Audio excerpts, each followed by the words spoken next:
Bienvenue pour cette émission de Déclencheur. La photo, comme vous ne l'avez jamais entendu. Exceptionnellement, on parle de lecture numérique. J'ai acheté ma première liseuse en octobre 2009. En fait, dès qu'Amazon a commencé à exporter les Kindle. Aujourd'hui, on en parle beaucoup chez nous et on me pose beaucoup de questions.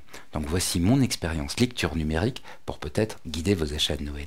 Le Kindle a littéralement changé ma vie. L'endroit où je filme en ce moment était rempli de livres il y a 2 ans.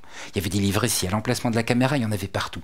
Et j'ai tout jeté parce que le Kindle m'a fait découvrir que j'aime lire. Je n'aime pas nécessairement les livres. Voulez-vous maîtriser votre boîtier, être fier de vos photos, trouver de nouvelles idées, gagner du temps? Si vous répondez oui à au moins une de ces questions, alors téléchargez Déclencheur Gold. Vous allez réussir facilement et développer vos talents de photographe sur www.déclencheur.com, l'iTunes Store ou Amazon MP3. J'ai longtemps cru que j'aimais les livres, j'en avais partout. Mais c'est pas les livres que j'aime, c'est la lecture. Cette merveilleuse rencontre entre un auteur et un lecteur. Il faut le comprendre, si vous aimez les livres, parce que vous trouvez ça décoratif, vous trouvez qu'ils sentent bon, bien la question ne se pose pas, achetez-en.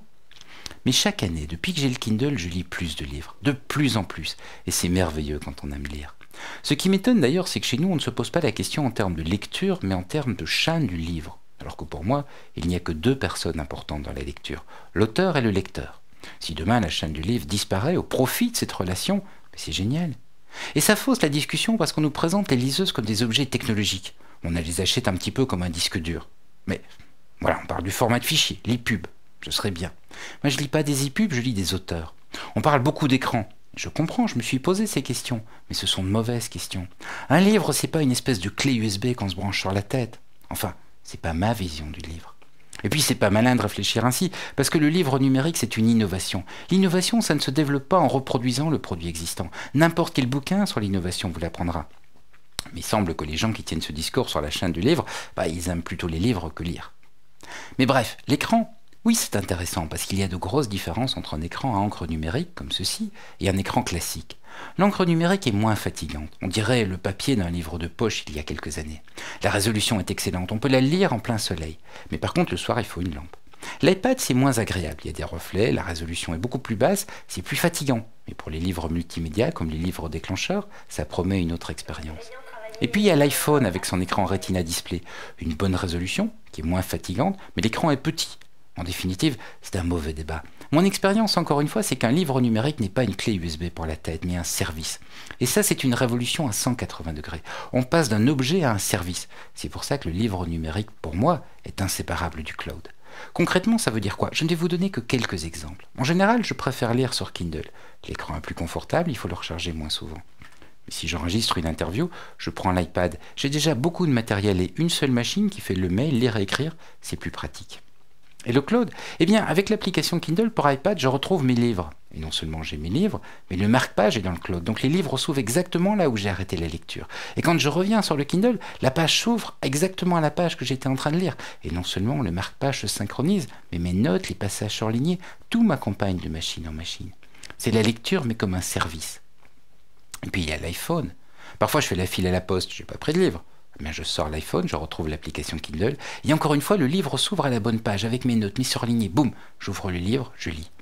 Et ce n'est qu'un seul exemple du cloud. Il y en a beaucoup d'autres. Pouvoir partager ses notes de lecture, ou pas. Avoir précommandé un livre le matin en allumant le Kindle, surprise, il y a un nouveau livre.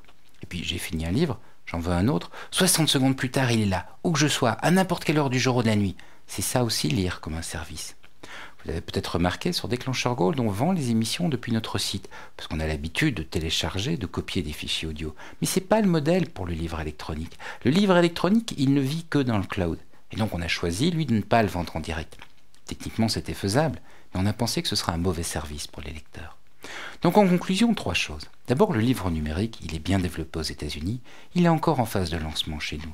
Et je dirais qu'il s'adresse plutôt aux early adopters. Il faut le savoir. Ce n'est peut-être pas votre profil. Ça veut dire par exemple qu'il n'y a pas beaucoup de titres en français. Ensuite, ce n'est pas un produit si vous aimez les livres, c'est un service si vous aimez lire et que vous voulez lire plus et mieux. Enfin, si vous voulez une liseuse pour Noël, ne l'achetez pas comme un gadget électronique. Mon conseil, c'est plutôt de regarder quel est le meilleur cloud pour vous. Je n'ai pas voulu faire un comparatif parce que j'ai tellement l'habitude du Kindle que je ne serai sans doute pas objectif. Mais vous pouvez tester avant d'acheter. Les bons services ont des applications pour iPhone, pour Mac, etc.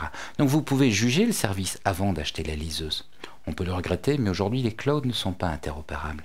Donc le choix de la liseuse n'est pas neutre, parce qu'il vous lie à un cloud. Et on trouve de tout. Il y a des liseuses sans service, celles qui vous parlent d'e-pub dans la brochure, et d'autres, comme le Kindle par exemple, qui ont un excellent service. Et le service, c'est la clé de la lecture numérique.